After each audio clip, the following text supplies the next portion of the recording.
Physiotherapy এখন একটা বিশাল বড় সাবজেক্ট মেডিকেল সায়েন্সে। Doctor saves a life and physiotherapy designs the quality of life. কে একজন সঠিক ফিজিওথেরাপিস্ট সেটা কিন্তু হিতে বিপরীত হতে পারে। নিশ্চয়ই, আর কোন কোন কন্ডিশনে কোন কোন মেশিন ইউজ হবে সেটা কিন্তু একটা ফিজিওথেরাপিস্টই জানে। অস্টিওআর্থারাইটিস বা রিউমেটয়েড আর্থারাইটিস। টপিং থেরাপি হচ্ছে একটা থেরাপি যেটা হচ্ছে kind of vacuum therapy. Doctor কেন লেখেন না সেটা সত্যি আমি বলতে পারবো না। নমস্কার, আর সবাইকে আজকে জানাই যে নতুন বছরের অনেক অনেক শুভেচ্ছা। আজকের এই ব্যস্ত এবং চাপপূর্ণ জীবনে আমরা সকলেই কোনো না কোনো সময় শরীরের ব্যথা, জড়তা এবং বিভিন্ন চলাফেরার বিভিন্ন সমস্যাতে ভুগি। অনেক সময় আমরা করি কি, কিছু কিছু নিজে ওষুধ খেয়ে নিই, কারো পরামর্শে কখনো ওগুলো কীভাবে ঠিক করা যায় সেগুলো নিয়ে আমরা আলোচনা করি, কিন্তু কখনোই আমাদের এই সমস্যা থেকে আমরা পুরোপুরি সমাধান পাই না। তাহলে প্রশ্ন হলো যে স্থায়ী এবং এর নিরাপদ সমাধান কি?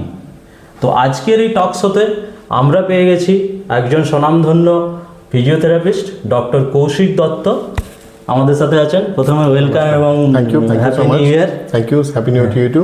তো আমি একটু ডক্টর দত্তর ব্যাপারে বলে নিই। উনি BPT WBUHS Kolkata, MET AIIMS New Delhi, CPRS Hyderabad, CDNT England, ex intern RG Kar medical college and hospital. তো আজকে আমরা এই ফিজিওথেরাপির ব্যাপারে এবং আমরা যে সবসময় সমস্যার সম্মুখীন হয়, ব্যথা এবং নানান ধরনের যে শারীরিক, বিশেষ করে আমরা বলা হয় ফিজিওথেরাপিতে একটা কথাই বলা হয় যে ফিজিওথেরাপিস্টরা বলেন যে we craft the motion, right? Yes, exactly. তো আজকে আমরা সেই ব্যাপারে আলোচনা করব বিভিন্ন প্রশ্ন নিয়ে। আশা করি আপনারা এর থেকে অনেক কিছু সমাধান পাবেন। তো চলুন, ওয়েলকাম জানিয়েছি আমি শুরু করছি প্রশ্নের তালিকা। তো ডক্টর দত্ত, যেটা প্রথমেই জানতে চাইব যে ফিজিওথেরাপিতে কোন কোন শারীরিক সমস্যা কার্যকর হয়? দেখুন, এখন একটু আমি আগে বলিনি, ফিজিওথেরাপি এখন একটা বিশাল বড় সাবজেক্ট মেডিকেল সায়েন্সে, ঠিক আছে? আমরা সবাই বা বেশিরভাগ মানুষই জানেন ফিজিওথেরাপির কার্যকারিতা অর্থোপেডিক অথবা নিউরোলজির উপরে। এর বাইরেও শুরু হচ্ছে বাচ্চা থেকে, পেডিয়াট্রিক ডিপার্টমেন্ট থেকে, বাচ্চার জন্মের আগে যেটা প্রিন্যাটাল স্টেজ হয়, বাচ্চা জন্মের পরে মায়েদের জন্য হয় পোস্টন্যাটাল স্টেজ। এখন ইদানিং কেন বেশ কিছুদিন ধরেই পালমোনোলজিতে যেরকম কোভিডে ফিজিওথেরাপি খুব বড় একটা রোল ছিল, সেটা সেই সময় তৎকালীন ডাইরেক্টরও সেটা স্বীকার করেছিলেন। পোস্ট ক্যান্সার পেইন বা পোস্ট ক্যান্সার রিহ্যাবিলিটেশন, এতেও খুব বড় ইম্পর্টেন্ট রোল আছে। পোস্ট সার্জিক্যাল যে পার্টটা থাকছে সেখানেও খুব বড় একটা রোল থাকে ফিজিওথেরাপির। এর বাইরেও আর্গোনমিক্স, মানে লাইফস্টাইলটা কীভাবে তারা কোন পশ্চারে তার ঠিক মতন থাকলে তাদের লাইফস্টাইল আরও বেটার হবে, ব্যথা বেদনা বা মাসেল স্টিফনেস এগুলো কম হবে বা দূরে থাকবে, তার একটা অ্যাডভাইস, এরও বড় রোল আছে ফিজিওথেরাপির। অ্যাকচুয়ালি মানে অনেকের ক্ষেত্রে ধারণা থাকে যে ফিজিওথেরাপি হয়তো শুধু জাস্ট ব্যথা, কখনো আমার হাঁটুতে ব্যথা হলো, আমার মাসেল কিছু পেন হলো, সেইটুকুই।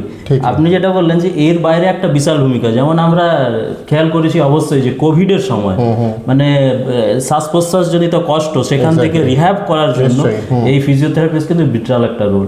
তাহলে আমরা জানতে পারলাম যে ফিজিওথেরাপি নট অনলি এই মুভমেন্ট বা আপনার ব্যথা, তার সাথে কিন্তু প্রত্যেকটা মেডিকেল এতেই আমাদের কিন্তু প্রচুরভাবে ফিজিওথেরাপি আমাদেরকে হেল্প করে। তো এতেই আমি করে আসবো যে এখন তো হচ্ছে ধরুন মডার্ন যে লাইফস্টাইলে প্রচুর রোগ, যেমন আপনি বললেন ক্যান্সার বা অনেক ক্রনিক রোগ, সেই সমস্ত রোগের ক্ষেত্রে যেমন ডক্টর ট্রিটমেন্ট করছে, ওষুধ দিচ্ছে, তার সাথে সাথে ফিজিওথেরাপিটা কিভাবে মানুষকে আরও মানে সুস্থতার পথে আরও বেশি হেল্প করছে? আচ্ছা, ক্যান্সার যেহেতু বলেন, আমি ক্যান্সার নিয়েই কথা বলি। ক্যান্সার ট্রিটমেন্টে অ্যাজ সাচ কিন্তু এখন অবধি ফিজিওথেরাপির সেরকম রোল নেই, কিন্তু ক্যান্সারের যে পেইনগুলো হয়, ঠিক আছে, কারোর ধরুন ম্যাসেক্টমি হলো, ব্রেস্টে ক্যান্সার হয়েছিল, তার ব্রেস্টটা বাদ দিতে হলো, কারোর ধরুন মুখে কোথাও ক্যান্সার হয়েছিল, তার জন্য ওনার মুখের ফেসের আকৃতি চেঞ্জ হয়ে গেছে, কোথাও টেম্পোরাল জয়েন্ট টাইট হয়ে গেছে, মানে সে মুখ খুলতে পারছে না, সে ঘাড় ঘোরাতে পারছে না, সেই সব জায়গায় কিন্তু ফিজিওথেরাপির রোল আছে, যাতে যে হাঁ করতে পারছে না তাকে ঠিক মতন হাঁ করানো শেখানো, যে মাথা ঘোরাতে পারছে না, মাসেল টাইট হয়ে গেছে, মাসেল শর্টনিং হয়ে গেছে, তাকে ঠিকঠাক আস্তে আস্তে মোবিলাইজ করে ম্যানিপুলেট করে করে তার নর্মাল রেঞ্জ অফ মোশনটাকে ফিরিয়ে আনা, এইসব ক্ষেত্রে আছে। এবার ধরুন নি রিপ্লেসমেন্ট বা যেটা আমি অর্থোপেডিকে আসছি, নি রিপ্লেসমেন্ট হোক, হিপ রিপ্লেসমেন্ট হোক, পোস্ট ফ্র্যাকচার স্টিফনেস যেটা হয় সেখানে অনেক হেল্প করে ফিজিওথেরাপি। কী করে হেল্প করে? একটা পার্সনের ধরুন একটা লিম্ব অপারেশন হলো, তো সেখানে তার একটা রেস্ট ফেজ চলে আফটার অপারেশন রেস্ট ফেজে থাকাকালীন তার মাসেল উইকনেস হয়, তার জয়েন্ট যে রেঞ্জটা আছে সেই রেঞ্জটা কমে আসে, বা যারা ধরুন post fracture stiffness joint stiffness grow করে সেগুলোকে রিকভার করে, সেগুলোকে মোবিলাইজ বা এক্সারসাইজ করিয়ে প্রয়োজনে ইলেকট্রোথেরাপি ডিভাইস যেগুলো ইনস্ট্রুমেন্টস আছে সেগুলোর অ্যাপ্লিকেশন করে সেই আগের নর্মাল লাইফে তাদের ফিরিয়ে আনা। এইসবভাবে তো ফিজিওথেরাপি সাংঘাতিকভাবে হেল্প করেন। ইয়েস। আর এটা তো গেল, যেমন আমরা জানতে পারলাম যে মানে ক্যান্সারের বিভিন্ন স্টেজে বিভিন্ন সময়ে যে জিনিসগুলো হয়, তাছাড়া ক্রনিক বিভিন্ন সার্জারির ক্ষেত্রেও আপনি আগে বলেছেন। এছাড়া ম্যাক্সিমাম ক্ষেত্রে আমরা ফিজিওথেরাপিটা রিলেট করি কি অর্থোপেডিক ব্যাপারে। তো শুধু অর্থোপেডিক নয়, আরও বিভিন্ন কাজে কিন্তু ফিজিওথেরাপির একটা ভূমিকা আছে। এখানে আমি নেক্সট আসবো সেটা হচ্ছে যে আমরা ফিজিওথেরাপি মানে সবসময় বুঝি যে ওই যে আগে যেটা বলছিলাম, যে কোনো ব্যথা, পিঠে ব্যথা, ঘাড়ে ব্যথা, হাঁটুর ব্যথা, এই সমস্ত জায়গায় আজকে আমরা দেখছি যে আগে যেমন ফিজিওথেরাপি ছিল, এখন মডার্ন ফিজিওথেরাপির অনেকগুলো ভাগ এসছে। তো এই সব জায়গায় ওই থেরাপিগুলো কিভাবে কাজ করছে? দেখুন, ফার্স্ট অফ অল হচ্ছে আমরা ইউজুয়ালি, বা এটা একটা ট্যাগলাইনই আছে, doctor saves a life and physiotherapy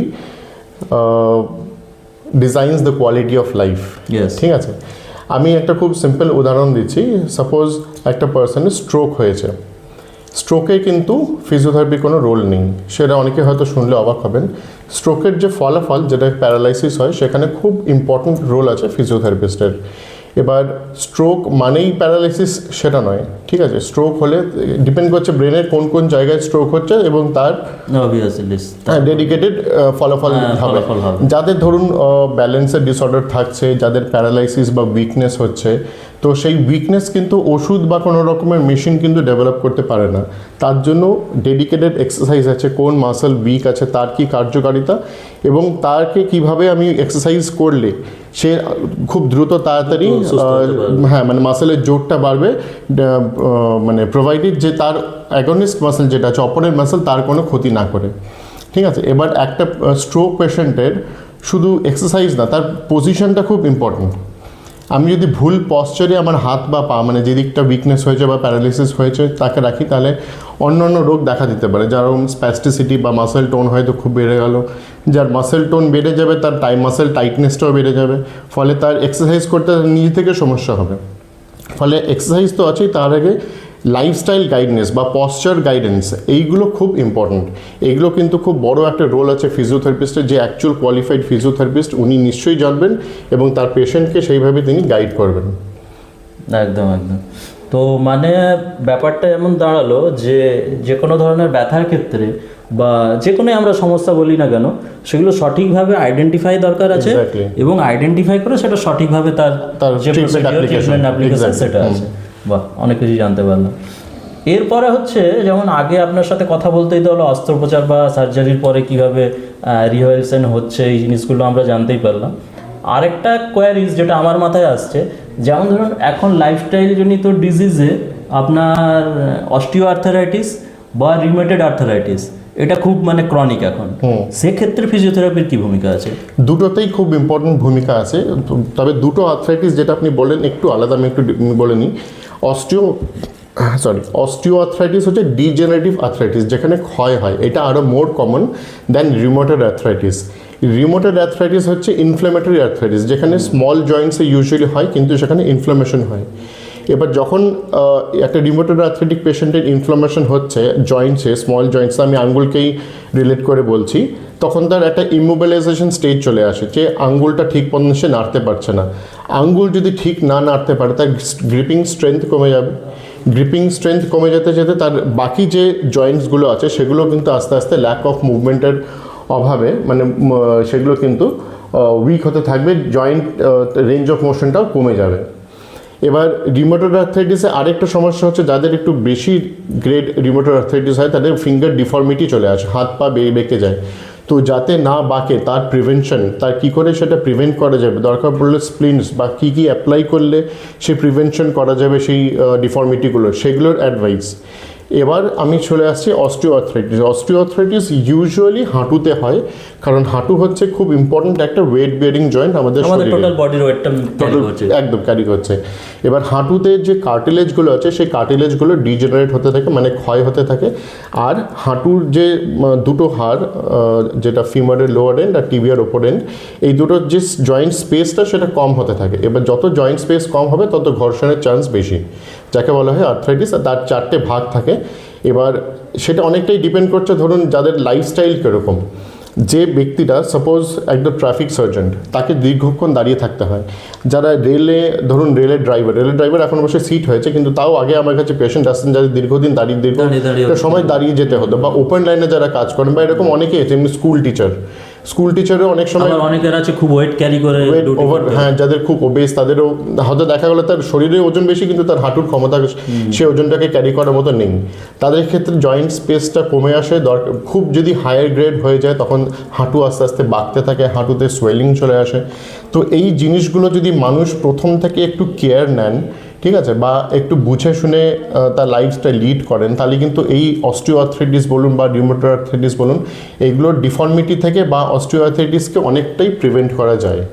এগুলো কিন্তু যাদের এখনকার, আগে তো অনেক বেশি বয়স হতো, এখন কিন্তু ডিউ টু ধরুন ওয়ার্ক লোডের জন্যই হোক বা যে কোনো কারণে হোক, এখন অনেক কম বয়স থেকেও কিন্তু অস্টিওআর্থ্রাইটিস কিন্তু দেখা যাচ্ছে পেশেন্ট। ওকে। তো আমরা জানলাম যে ফিজিওথেরাপি কোন কোন জায়গায় কিভাবে কাজ করে। নেক্সট আমরা যেটা আসবো, যে ফিজিওথেরাপির ব্যাপারটা তো বুঝলাম যে ফিজিওথেরাপি কেন দরকার এবং কোন কোন সিচুয়েশনে আমাকে ফিজিওথেরাপিস্টের কাছে যেতে হবে। কিন্তু এই জায়গায় একটা সবথেকে গুরুত্বপূর্ণ নেক্সট যে একটা ব্যাপার চলে আসে, সেটা হচ্ছে সঠিক একজন ফিজিওথেরাপিস্টের কাছে পৌঁছানো। এখন ইউটিউব, ফেসবুক বা সোশ্যাল মিডিয়া এমন হয়েছে, বা এখন হয়েছে প্রচার মাধ্যম সোশ্যাল মিডিয়াতে এমন হয়েছে, আমরা হয়তো বিভিন্ন জায়গায় বিভিন্ন অ্যাড দেখে আমরা সঠিক যে ফিজিওথেরাপিস্ট তার কাছে না পৌঁছে আমরা এমন এক জায়গায় পৌঁছে গেলাম যেখানে হয়তো উনি সঠিক সেই লেভেলের কোনো চিকিৎসা আমাকে প্রোভাইড করতে সক্ষমই নয়। তো এক্ষেত্রে আপনি বলুন যে মানুষের একজন সঠিক সার্টিফাইড এবং জেনুইন ফিজিওথেরাপিস্টের পরামর্শ কেন প্রয়োজন? আচ্ছা, আমি তাহলে একটু ফিজিওথেরাপি ব্যাকগ্রাউন্ডে যাই। আগে বলে রাখি ফিজিওথেরাপি কি। ফিজিওথেরাপি হচ্ছে ফিজিক্যাল থেরাপি, মানে আমার বডির যে ফিজিক তার আমি ট্রিটমেন্ট করছি। ফিজিওথেরাপির মূলত দুটো ডিভিশন আছে, অন্যরা অনেক কিছু বলতে পারে, কিন্তু মূলত দুটো ডিভিশন। একটা হচ্ছে এক্সারসাইজ থেরাপি আর একটা হচ্ছে ইলেকট্রোথেরাপি। ইলেকট্রোথেরাপিতে নানান রকম ইলেকট্রো মডালিটিস আছে, তার ডেডিকেটেড কন্ডিশন অনুযায়ী তার অ্যাপ্লিকেশন হবে। সব কেসে যে মেশিন অ্যাপ্লাই করা হবে তা নয়, কিন্তু দ্য মেজর পার্ট হচ্ছে এক্সারসাইজ থেরাপি, যেখানে পেশেন্টকে তার কন্ডিশন অনুযায়ী ডেডিকেটেড এক্সারসাইজ দেখানো বা ডেমনস্ট্রেট করা হয়। এবার কে একজন সঠিক ফিজিওথেরাপিস্ট, তাহলে আমি একটু ব্যাকগ্রাউন্ডে যে বলি যে ফিজিওথেরাপি হতে গেলে তার কি ক্রাইটেরিয়া বা কি কোয়ালিফিকেশন লাগে। একজন ফিজিওথেরাপিস্ট তাকে +2 লেভেলে অ্যাটলিস্ট 60% মার্কস নিয়ে ফিজিক্স, কেমিস্ট্রি, বায়োলজি এই 3টে সাবজেক্ট কিন্তু থাকতেই হবে, ঠিক আছে। এরপর আমাদের এই 2026 থেকে নিটের আন্ডারে ফিজিওথেরাপি চলে গেছে, আর এর আগে জেনপ্যাস বা ওয়েস্ট বেঙ্গল জয়েন্টের আন্ডারে ছিল ফিজিওথেরাপি। তো এটা কম্পিটিটিভ এক্সাম, এটা মানে এক্সামের মাধ্যমে কিন্তু ফিজিওথেরাপির জন্য অ্যাপ্লাইটা করা যাবে, এবং তার যে মিনিমাম কোর্স তাকে বলা হয় ব্যাচেলর ইন ফিজিওথেরাপি, যেটা ইউজি কোর্স। সেটা হচ্ছে 4+1, মানে 5 বছরের কোর্স, 4 বছরের থিওরি থাকে আর 1 বছরের ইন্টার্নশিপ, যেটা ম্যান্ডেটারি। এবার কেন ফিজিওথেরাপিতে এত দেওয়া হচ্ছে, ইম্পর্টেন্স দেওয়া হচ্ছে। ফিজিওথেরাপির সিলেবাসটা নিয়ে আমি একটু বলি। ফিজিওথেরাপি কিন্তু anatomy, physiology, biomechanics, psychology, psychiatry, orthopaedic, neurology, gynaecology, paediatrics সমস্ত রকম সাবজেক্ট পড়তে হয়, যেটা একজন MBBS ডাক্তার বা একজন হোমিওপ্যাথি ডাক্তার বা একজন ডেন্টাল ডক্টরকে পড়তে হচ্ছে। প্রত্যেকটা সাবজেক্ট কিন্তু তাদের পড়তে হয়, 1-2টো সাবজেক্ট বাদ দিয়ে। কিন্তু কেন পড়তে হয়? ফিজিওথেরাপির আমি যে একটা পেশেন্টকে ট্রিট করব, তাকে আমি কী ট্রিটমেন্ট দিচ্ছি, তার কোথাও ট্রিটমেন্ট দিচ্ছি, সেই ট্রিটমেন্ট করলে তার আশেপাশে যে বডি স্ট্রাকচার আছে তার কোনো ক্ষতি হতে পারে কিনা। আমি সাপোজ একটা মাসেলের ট্রিটমেন্ট করছি, তো মাসেলের আমি যদি আমি অরিজিন ইনসারশন না জানতে পারি কোথায় মাসেলটা শুরু হচ্ছে কোথায় শেষ হচ্ছে, তাহলে আমার থেরাপিটাই হয়তো কাজে লাগবে না। এবার হচ্ছে যে কার কাছে গেলে আমি সঠিক ফিজিওথেরাপি পেতে পারি, যে at least bachelor in physiotherapy from a recognised university সে করেছে, প্লাস তার কোনো স্পেশালাইজেশন যদি থাকে, অর্থোপেডিক হোক, নিউরোলজি হোক, পেডিয়াট্রিক হোক, রিহ্যাবিলিটেশন হোক, পালমোনারি মেডিসিন হোক, যে কোনো ক্ষেত্রেই তার স্পেশালাইজেশন থাকতে পারে। সে তার নির্দিষ্ট ডেডিকেটেড যে স্পেশালাইজেশন সেই টাইপের পেশেন্টে দেখতে পারেন, কিন্তু মিনিমাম একটা ইউজি লেভেলে ব্যাচেলার ইন ফিজিওথেরাপি ডিগ্রি তার থাকতে হবে, তার একটা নির্দিষ্ট রেজিস্ট্রেশন নাম্বারও থাকবে। অবভিয়াসলি। তো এটা আমরা জানলাম যে সঠিক ফিজিওথেরাপিস্ট বা ডক্টর কার কাছে আমরা যাব।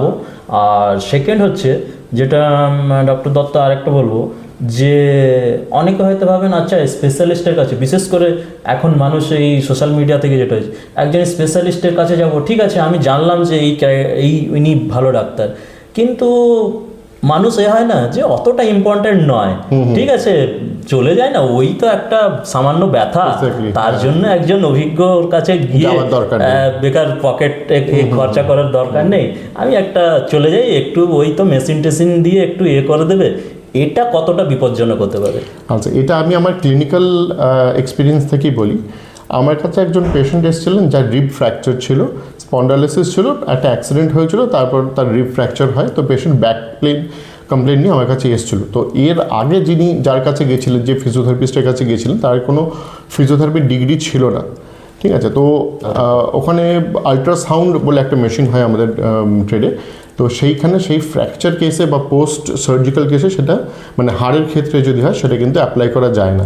তো উনি দীর্ঘদিন ওই একই আলট্রাসাউন্ড মেশিন ওই ফ্র্যাকচার এরিয়ার উপর মানে তা ঘষেছেন, মানে যার কাছে গেছিলেন, এবং তারপর ব্যথা না কমাতে তিনি ওনাকে স্টপ করে তারপর আমার কাছে এসেছিলেন, চেম্বারেই এসেছিলেন। তো ওখানে তো দেখুন মেশিন অ্যাপ্লাই করা যাবে না, কিন্তু হ্যাঁ এবার ব্যথাটা কীভাবে কমাতে হবে সেটা তখন তাকে সেইভাবে অ্যাডভাইস করা হলো। এবার একটা স্ট্রোক পেশেন্টের ক্ষেত্রে অনেকেই হয়তো শুনেছেন বা করেছেন, স্ট্রোক পেশেন্টের প্যারালাইসিস হয়েছে, ওখানে কারেন্টের স্টিমুলেশন দিচ্ছে। তো স্ট্রোক পেশেন্টের কখনোই কারেন্টের স্টিমুলেশন দেওয়া যায় না আনলেস শোল্ডারে। তো এই যে কারেন্টের স্টিমুলেশনটা দিতে কিন্তু ওনার ক্ষতি হয়েছে। স্টিমুলেশন দিলেই তার মাসেল টোনটা হঠাৎ করে বেড়ে যাবে, যতটা নর্মাল ফেস আছে তার থেকে নর্মালি বেড়ে, এবার মাসেল টোন যদি বেরোয় অ্যাবনর্মাল টাইটনেস চলে আসবে, সেটা খুব বেশি হলে পেশেন্ট নিজেও কন্ট্রোল করতে পারবেন না। তো এই নলেজটা থাকা দরকার যে আমি কি করছি, কেন করছি, এবং এই কেসে আমার কি করা চলবে না, এবং এই জন্যই স্পেশালিস্টের একজন, এই জন্যই স্পেশালিস্টের। আমরা যদি প্রথমেই ভাবি যে আমরা যাব না, একটা সাধারণ দেখে দিই, সেটা কিন্তু হিতে বিপরীত হতে পারে। নিশ্চয়ই, মানে আমি হয়তো আমার খরচটা বাঁচানোর কথা চিন্তা করছি, কিন্তু ভবিষ্যতে দেখা যাবে ওটার জন্য আবার প্রচুর পয়সা আমার খরচা হয়। নিশ্চয়ই, হ্যাঁ। তো সেই জন্য অবশ্যই আপনাদেরকে বলবো, যেমন ডক্টর দত্ত বললেন, যে একটা অভিজ্ঞ ফিজিওথেরাপিস্টের কাছেই কিন্তু আমাদের যাওয়া দরকার, তাতে অনেক ক্ষেত্রে আমরা কিন্তু খুব মানে সঠিক গাইডলাইন পাবো, এবং সুস্থতার পথেও আমরা কিন্তু সেটা আরো দ্রুত এবং সঠিক হবে। এবারে এই প্রসঙ্গে আসি, যে সিমিলারলি অনেকে দেখেছি যে কিছুদিন ফিজিওথেরাপিস্টের কাছে গেছে, গিয়ে বলছে আচ্ছা ওখানে গেলে তো এই আপনাদের যে ইকুইপমেন্টসগুলো থাকে এগুলো করে নিয়েছে, দেখছে আমার একটা ডক্টর বলছেন যে আমার একটা লং টাইম লাগবে এটা রিকভারি হতে, ঠিক আছে তাহলে ইকুইপমেন্টসগুলো আমি বাড়িতে কিনে নিই এবং আমি নিজেই সেগুলো অপারেট করি। এই ব্যাপারটা আপনি কি ভাবেন? এরকম পেশেন্ট এরকম ফোন কলস আমার কাছেও অনেকে এসেছে যে আপনি আমাকে একটু দেখিয়ে দিন, ঠিক আছে। তো ইনস্ট্রুমেন্টস দেখুন, ফিজিওথেরাপি ইকুইপমেন্টসের কোনো সাইড এফেক্ট নেই, কিন্তু একটা লং টার্ম ইউজ মানে এফেক্ট আছে, সেটা নেগেটিভও হতে পারে। এবার কোন কোন কন্ডিশনে কোন কোন মেশিন ইউজ হবে সেটা কিন্তু একটা ফিজিওথেরাপিস্টই জানবেন, এবং কোন মেশিন নিশ্চয়ই এগুলো কিভাবে ইউজ হবে সেটারও ব্যাপার আছে।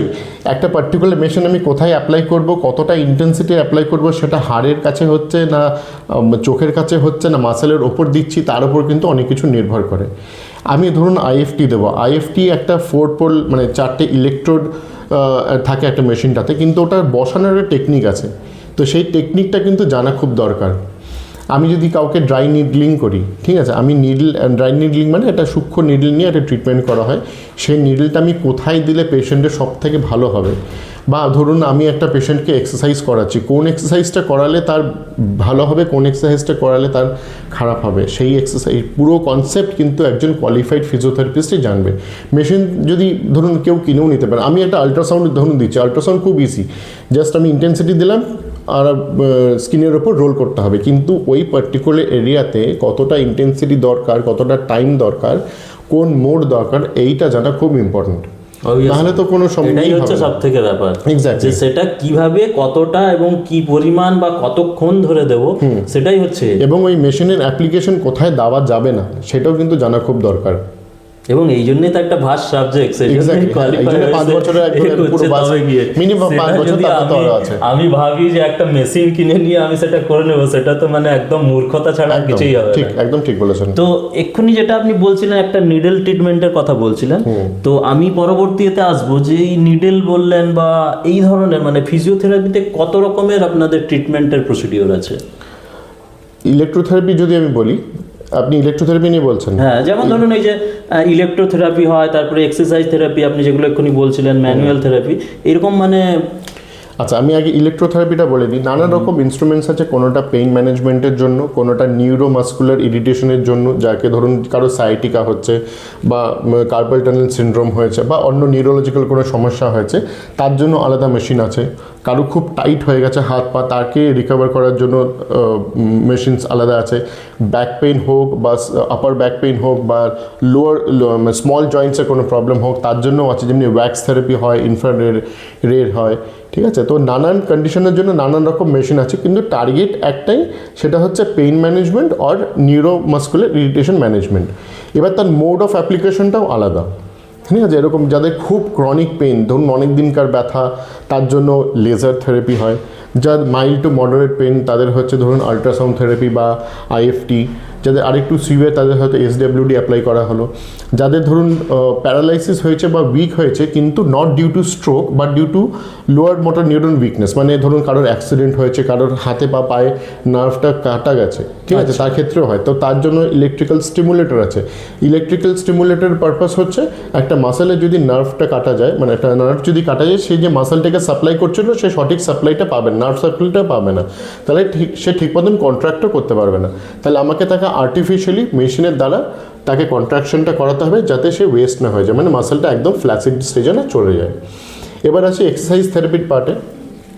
ধরুন স্পন্ডালাইসিস হয়েছে, এবার আপনি যেহেতু আপনি কমন সমস্যা এখন কমন সমস্যা, ব্যাক পেইন হচ্ছে কমন সমস্যা। এবং ইউটিউব বা ফেসবুকে আপনি যেরকম বললেন, এখন অনেকেই এটা দেখায় যে ব্যাক পেইন হচ্ছে এই এক্সারসাইজ করুন, ব্যাক পেইন হচ্ছে ওই এক্সারসাইজ করুন। সেটা কিন্তু একদিক দিয়ে ঠিক হলেও বেশিরভাগ দিক দিয়ে ভুল। কেন ভুল? কজ অফ ব্যাক পেইনটা দেখা খুব দরকার, যে আমার যে কোমরে ব্যথা হচ্ছে, কোমরে ব্যথা মানেই তো স্পন্ডালাইসিস নয়। কোমরে ব্যথা হচ্ছে সেটা কেন হচ্ছে। এবার আমার কাছে ধরুন আজকে সকালে একজন ভদ্রমহিলা এসেছিলেন, তার বয়স হয়তো 27-28 বছর হবে। এবার তার একদম ইয়াং এজ। তো সেখানে আমাকে মাথায় একটা রাখতে হবে বয়সটা, যে এত বয়সে স্পন্ডালাইসিস হওয়ার সমস্যা কম। তো তার সমস্যা হচ্ছে ঘাড়ে ব্যথা। এবার ঘাড়ে ব্যথা আর এই কম বয়সে তখন একটা চান্স থাকে যে লস অফ নর্মাল লোডোসিস মানে একটা কার্ভেচার থাকে, সেটা অনেক সময় স্ট্রেট হয়ে গেলে এই সমস্যাটা হয়, ঘাড়ে ব্যথাও হয় এবং টিংলিং সেন্সেশনও হয়। তো তাকে এক্স রে করাতে বলা হলো, সে আমাকে রিপোর্টটা দেখাতে পারেনি, কিন্তু সেন্টার থেকে আমাকে বললো যে ওনার লস অফ লোডোসিস আছে, কিন্তু স্পন্ডালাইসিস নেই। তো এই কনসেপ্টটা থাকা দরকার। এবার ধরুন ঘাড়ে ব্যথার জন্য কারোর যদি কোমরেও সেই সমস্যাটা থাকে এবং তাকে আমি অন্য এক্সারসাইজ দেখালাম, সেখানে দেখা গেল এক্সারসাইজটা ঠিক না হয়, সেখানে ঠিক বিপরীত হলো। ফলে উনি লোডোসিসের সমস্যা নিয়ে এসছেন, আমি ওনাকে লোডোসিস কমানোর সমস্যাটা দেখালাম। আবার দেখা গেল কারোর স্পন্ডাইলোসিস আছে, স্পন্ডাইলোসিস থেকে আমি আমাকে এমন এক্সারসাইজ দেখালাম যেখানে স্পন্ডাইলোসিসটা বেড়ে গেল, বা এমন কোনো মুভমেন্ট যেটা ওনার ওই পার্টিকুলার কন্ডিশনে করা যাবে না, তো সেই এক্সারসাইজ আমি দেখালাম। 2 নম্বর হচ্ছে একটু যদি এজেড পেশেন্ট হয়, আমাকে একটা মাথায় রাখতে হবে আমার এক্সারসাইজ সিলেকশনটা খুব পার্টিকুলার হতে হবে, কারণ যে কোনো এক্সারসাইজে ওনার হঠাৎ করে কিন্তু মাসেল পুল বা একটা আলাদা করে ব্যথার সৃষ্টি হতে পারে, সেইটা যাতে না হয়। মানে অলরেডি বার্ধক্যজনিত কারণে মাসেল তো উইক হচ্ছে। এবার আমি একটা এক্সারসাইজ দেখাতে গেলাম যেটা হয়তো একটা ইয়াং এজ পার্সন করে নেবে, কিন্তু ওই বয়সে সেই ব্যক্তিটা সে করতে পারবে কিনা সেটা মাথায় রেখে আমাকে এক্সারসাইজগুলো দেখাতে হবে, 1 নম্বর। 2 নম্বর হচ্ছে ধরুন স্ট্রোক পেশেন্টের ক্ষেত্রে আমি একটা বলছি, স্ট্রোক পেশেন্টের সাধারণত পশ্চার এরকম হয়, ঠিক আছে, তার সেটাও একটা মিসগাইড বা গাইডেন্সের অভাবে হয়। তো সেখানে যদি পশ্চারটা এরকম থাকে তাহলে আমাকে দেখা যাচ্ছে যে হাতটা ভাঁজ হয়ে আছে।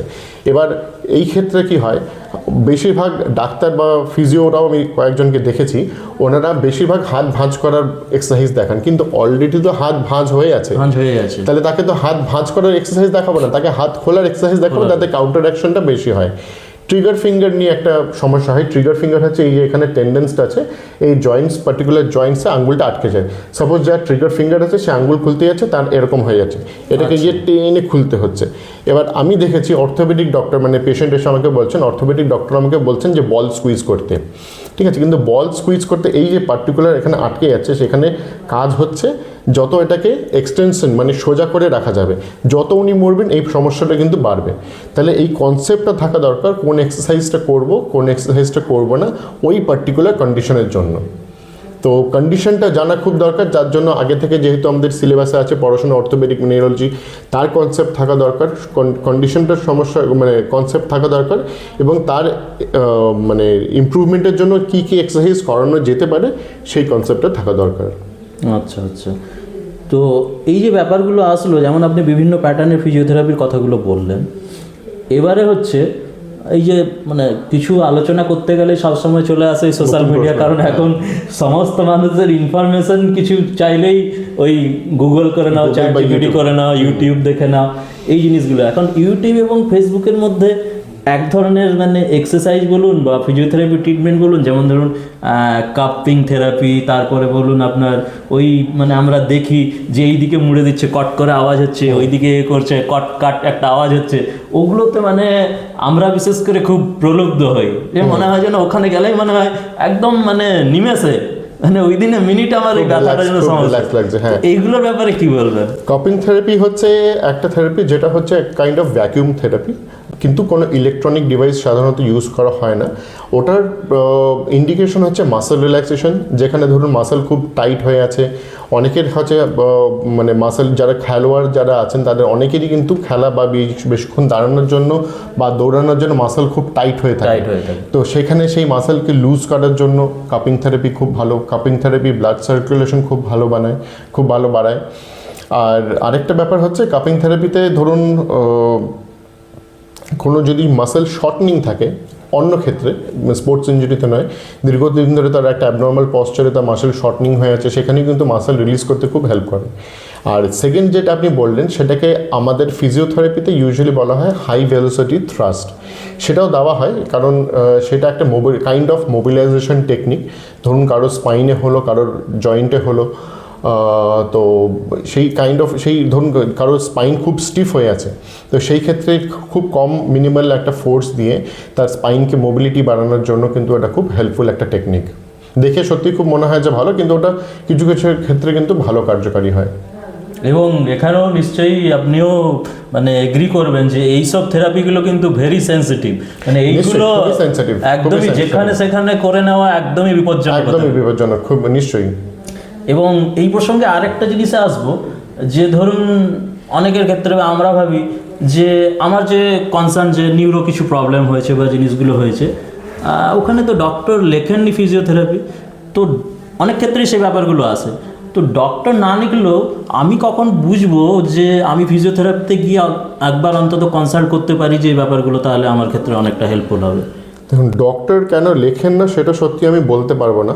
আমার কাছে এরকম পেশেন্ট এসছেন যে প্রথমে বলে রাখি যে ফিজিওথেরাপিতে আসার জন্য কোনো রেকমেন্ডেশন বা কোনো রেফারেন্স প্রথমে লাগে না, পেশেন্ট নিজেই আসতে পারেন ফিজিওথেরাপিস্টের কাছে। এবার অনেক ক্ষেত্রে ডাক্তাররা লেখেন, অনেক ক্ষেত্রে ডাক্তাররা অ্যাডভাইস করেন না। তাও আমি অ্যাপিল করব যে যদি কোনো ক্ষেত্রে আপনার মনে হচ্ছে যে আপনার ফিজিওথেরাপি প্রয়োজন, কী করে প্রয়োজন সেটা আমি বলছি। আপনি কিন্তু অনায়াসে উইদাউট এনি রেফারেন্স ডাইরেক্টলি কোনো কোয়ালিফাইড ফিজিওথেরাপির কাছে অ্যাপ্রোচ করতে পারেন।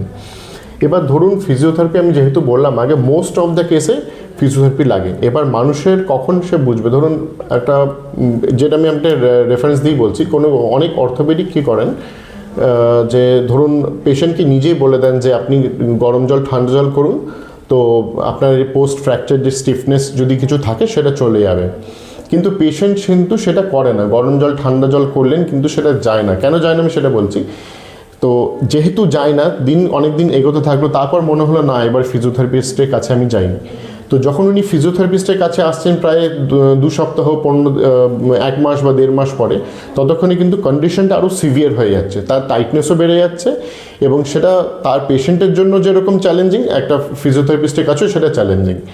এবার কেন মানে ঠান্ডা জল নিজে করলে হয় না? ধরুন আমার হাত ভেঙেছে, আমি অ্যাজ এ পেশেন্ট নিজেকে রেফার করছি, আমার হাত ভেঙেছে, ঠিক আছে, সেখানে ডাক্তারবাবু প্লাস্টার করে দিয়েছিলেন বা অপারেশন হয়েছে, আমাকে বলেছেন যে অপারেশনের পরে প্লাস্টার কেটে দিচ্ছি, অপারেশন বা প্লাস্টার কাটার পরে আপনি ঠান্ডা জল গরম জল দিয়ে হাতটা খুলুন।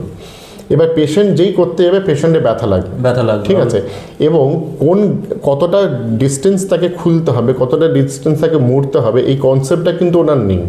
ফলে উনি নিজে প্রথমেই ভয় পেয়ে যাবেন, তবে না বাবা থাক, কথা কী হয়ে যাবে থাক, এই থাক করতে করতে জিনিসটা কিন্তু অনেকটা বেড়ে যায়। তখন দেখা যাবে যে ওটা পরে মানে এসছে, কিন্তু তাতেও হয়তো মুভমেন্টটা যতটা হওয়ার দরকার সেটা ততটা হচ্ছে না। প্লাস যখন উনি মানে ধরুন ফিজিওথেরাপিস্টের কাছে অনেক দিন পর এলেন, অলরেডি হাতটা যতটা টাইট ছিল তার থেকে আরও বেশি টাইট হয়েছে, ফলে সেখানে ফোর্স অ্যাপ্লিকেশনটাও বেশি দিতে হবে, আবার তাতে পেইন যেটা হয় সেটাও পেশেন্ট কিন্তু অনেকটাই বেশি ফিল করেন। অবভিয়াসলি। তো এইটা সঠিক, মানে এমন কোনো ব্যাপার নয় যে ডক্টর মানে আমরা কনসার্নিং আমাদের যে হেলথ চ্যালেঞ্জে আছে সেগুলো ব্যাপারে আমরা যারা কনসালটেন্সি যাদের কাছে নিচ্ছি, যে ডক্টরবাবুদের কাছে, ওনাদের কাছে তো আমরা কনসালটেন্সি নেবই, কিন্তু এই ধরনের কোনো ব্যাপার হলে আমরা যে কোনো একজন মানে ফিজিওথেরাপিস্টের কাছে গিয়ে অ্যাপ্রোচ অন্তত কনসালটেশন করতে পারি যে আমাদের কিছু ইমপ্রুভমেন্ট হবে কি, রাইট, যে এটা ফিজিওথেরাপির মাধ্যমে হবে কি ফিজিওথেরাপির মাধ্যমে হবে না। কারণ আমার যেটুকু জানা আছে, কোনো ফিজিওথেরাপিস্ট কিন্তু তার এর বাইরে গিয়ে কাজ করবে না। তার যদি মনে হয় যে না এটা আমার দ্বারা পসিবল হবে তাহলে করবেন, আর যদি মনে হয় যে না আমার দ্বারা পসিবল হবে না, উনি হয়তো ফিজিশিয়ান বা অর্থো বা নিউরো কাজ করে রেফার করে দেবেন। অলসো এমনও হতে পারে, যেটা আমার ইউজুয়ালি করে থাকি, আমার কাছে আমার যদি মনে হয় যে না আমি এই ট্রিটমেন্টটা করছি এটা আমার দ্বারা হবে, ইন অ্যাডিশন ওনার কিছু মেডিসিনস প্রয়োজন আছে, কোনো ভিটামিনস প্রয়োজন আছে তার, সেটা কিন্তু যেহেতু ফিজিওথেরাপিস্টরা মেডিসিন লেখেন না সাধারণত, আমি অ্যাটলিস্ট পার্টিকুলারলি কোনো ফিজিশিয়ান বা কোনো অর্থোপেডিক কাছে রেফার করে দিই ফর দ্য ভ্যালুয়েবল ট্রিটমেন্ট। ওকে। তো এগুলো আমরা বুঝলাম অনেক কিছুই। এরপরে যেটা আসবো, যেটা বলছিলাম ডক্টরদের ব্যাপার, এখন কিন্তু বেশ কিছু ডক্টর কিন্তু জানাচ্ছে যে আপনি ফিজিওথেরাপিস্টের কাছে যান, যেটা মানে বিগত দিনে ছিল না। তো আপনি কি মনে করেন যে ফিজিওথেরাপি আগামী দিনে এই আমাদের মানে যে কোনো ধরনের রিকভারির ক্ষেত্রে আরও কতটা ভূমিকা গ্রহণ করবে, বা একটা মানে এখন যে ট্রিটমেন্ট সিস্টেম বা যে প্রসিডিওরটা আছে তার সাথে ওতপ্রোতভাবে এটা জড়িয়ে যাবে?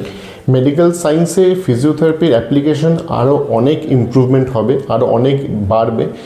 এটা কখনো ধরুন আজ থেকে 10 বছর 12 বছর আগে অনেকেই ফিজিওথেরাপি নিয়ে এতটা জানতেন না, এখন মানুষ অনেকটাই সচেতন হয়েছেন। তাও এখন অনেক পার্সেন্টেজ মানুষ আছেন যারা এখনও সচেতন নন, তারাও এখনও ভুল ভাবেন। কিন্তু যেভাবে রোগ এগোচ্ছে, যেভাবে নতুন নতুন রোগ দেখা দিচ্ছে, যেরকম কোভিডের কথাই বলছি, কোভিড আগে হঠাৎ করে এরকমভাবে হয়নি, ঠিক আছে, কিন্তু কোভিডে ফিজিওথেরাপি যে বুকে জল জমতো বা তারা নিঃশ্বাস নিতে পারতেন না, নিঃশ্বাস নিতে সমস্যা হতো, বা এক পশ্চারে থাকার জন্য তাদের বডি ব্যালেন্স বলুন, মাসল উইকনেস বলুন, সব কিছুই হতো, বডি ব্যালেন্স এরর হতো, সব কিছুতেই কিন্তু ফিজিওথেরাপির রোল ছিল একটা পার্টিকুলার কোভিড পেশেন্টের পিছনে। শুধু তার চেস্ট না, তার লিম্বস এক্সারসাইজ, তার রেঞ্জ অফ মোশন এক্সারসাইজ সবই কিন্তু ফিজিওথেরাপিস্টকে দেখতে হতো। এবং যে বিগত দিনে যেরকম আমাদের লাইফস্টাইল হচ্ছে, ফিজিওথেরাপি অ্যাপ্লিকেশন আস্তে আস্তে সমস্ত জায়গাতেই হবে। এখন দেখুন মানে জেরিয়াট্রিক কেসও তো বটেই, একটা গাইনোকোলজি অবস্টেট্রিক কেসে যেখানে একটা মহিলা প্রেগনেন্ট, তার প্রেগনেন্সির আগে তাকে কিছু পার্টিকুলার এক্সারসাইজ করতে হয়, প্রেগনেন্সির পরে মানে আফটার ডেলিভারি তাকেও কিছু কিন্তু পার্টিকুলার এক্সারসাইজ করতে হবে, যাতে তার মাসল টোন মেনটেন থাকে, তার ব্যাক পেইনস বা অন্য কোনো মাসল পেইন প্রিভেন্ট করা যেতে পারে। তো এরকম আরও অনেক অনেক কন্ডিশনস আছে যেখানে ফিজিওথেরাপির মানে খুব বড় রোল হতে চলেছে। ওকে। এবং শেষে আমি আরেকটা জিনিস জানতে চাইবো, যেটা হচ্ছে কি মানে আমাদের ফ্যামিলিতে আমরা প্রত্যেকেই দেখি, আমাদের বাড়িতে যারা বয়স্ক মানুষজন থাকে, মা বাবা, তাদের ক্ষেত্রে হয় কি তারা মানে সঠিক তাদের মুভমেন্ট করতে অসুবিধা হয়, এবং মানে ওল্ড এজ জনিত বিভিন্ন রকম সমস্যা থাকে। তো সেই সমস্ত মানুষের ক্ষেত্রে ফিজিওথেরাপি কতটা মানে আশীর্বাদ হয়? আচ্ছা, এবার বয়স্কদের জন্য ক্ষেত্রে কি হয়, বয়স্করা প্রথমেই একটু ভয় পেয়ে থাকেন, সবাই হয়তো না কিন্তু অনেক পেশেন্টই এরকম ভয় পেয়ে থাকেন। ধরুন তার শোল্ডার রেঞ্জ অফ মোশনটা কমে গেছে, যেহেতু কোনো কারণে হয়তো অ্যাক্টিভিটি হয়নি, নর্মাল এতটা ওঠাতে পারছে না, হয়তো তার ডেইলি অ্যাক্টিভিটিতে তার এইটুকুই হাত ওঠানোর প্রয়োজন থাকে, তো উনি ওটা দিয়ে ওঠালেন, হঠাৎ একদিন দেখা গেলো যে কিছু একটা পার্ট থেকে দেখা গেলো যে তার হাত আর উঠছে না, তখন উনি অ্যাভয়েড হলেন আর আমার হাত তো পুরো উঠছে না।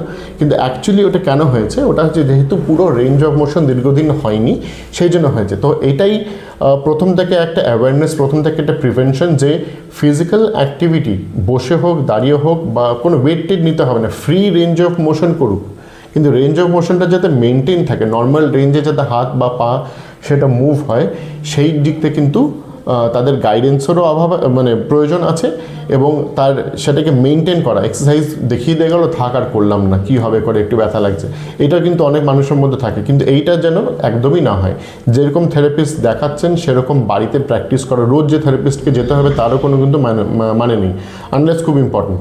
তো অনেকে দেখা যায় যে বসতে গেলে উঠতে কষ্ট হচ্ছে, ঠিক আছে, তারা মুখে বলে এই বয়স হয়ে গেছে তাই আর উঠতে পারছে না, তো জিনিসটা একদমই না, বয়সের সাথে অনেক কিছুই মানে তারা এইভাবে জিনিসটাকে ইয়ে করে নেন, কিন্তু কেন উঠতে পারছে না সেটা আগে দেখতে হবে, কোন কোন মাসেল তাহলে উইক হয়ে গেছে তার জন্য উঠতে পারছেন না, সেই মাসেলের টুকটাক এক্সারসাইজ করলে মাসেলের স্ট্রেংথ বাড়লেই সে আবার আগের মতন অ্যাক্টিভিটি যেরকম করছিলেন সেরকম করতে পারেন। তো এই গাইডেন্সটা প্রথম কথা হচ্ছে, এই অবজারভেশনটা, তার অ্যাসেসমেন্টটা আর এই গাইডেন্সটা, এই তিনটে জিনিস যদি ঠিকঠাক তাকে প্রোভাইড করা যায়, পেশেন্ট ঠিক আগের মতন অ্যাক্টিভিটি করতে পারবে।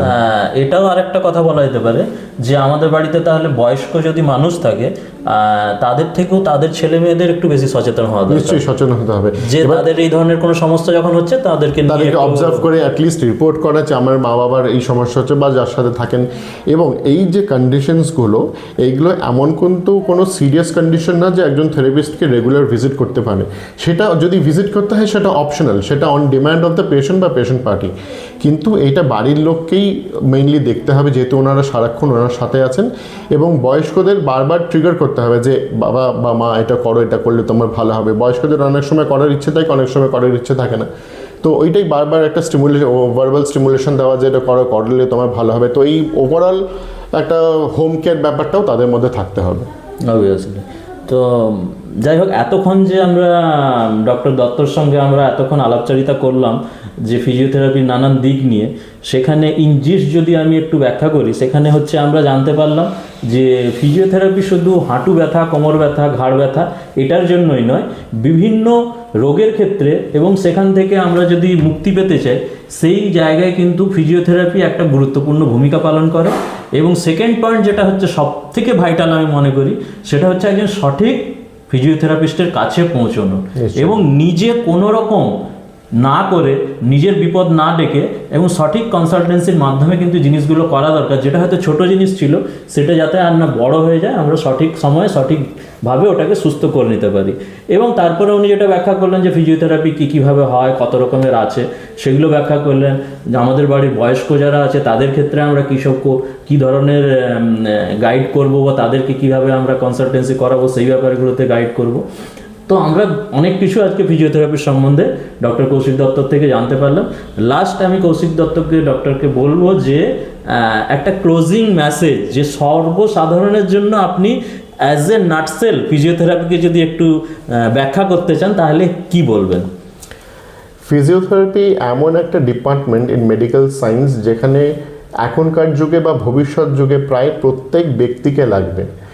যে একটা বাচ্চা জন্মাচ্ছে তারও ফিজিওথেরাপি লাগে, যদি তার সমস্যা থাকে, নানা নিউরোলজিক্যাল সমস্যা হয় তাদেরও লাগে। একটা 80 বা 90 বছর বয়স্ক বা পেশেন্টেরও ফিজিওথেরাপি লাগে, মাঝখানে তো লাগেই। কিন্তু ফিজিওথেরাপিকে অনেকে যেটা মনে করেন, এখনও অনেকে মনে করেন যে physiotherapy is a technical job.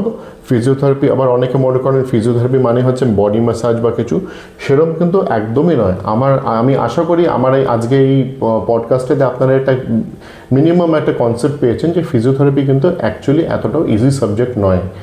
যাকে 4 বছর এন্টায়ারলি পড়তে হচ্ছে, তারপর 1 বছরের জন্য তাকে ক্লিনিক্যাল ইন্টার্নশিপ করতে হচ্ছে নানান হসপিটালে, নানান ডিপার্টমেন্ট ঘুরে, তো নিশ্চয়ই তার সেই প্রফেশনটা বা সেই সাবজেক্টটা কিন্তু এতটাই ইজি হবে না।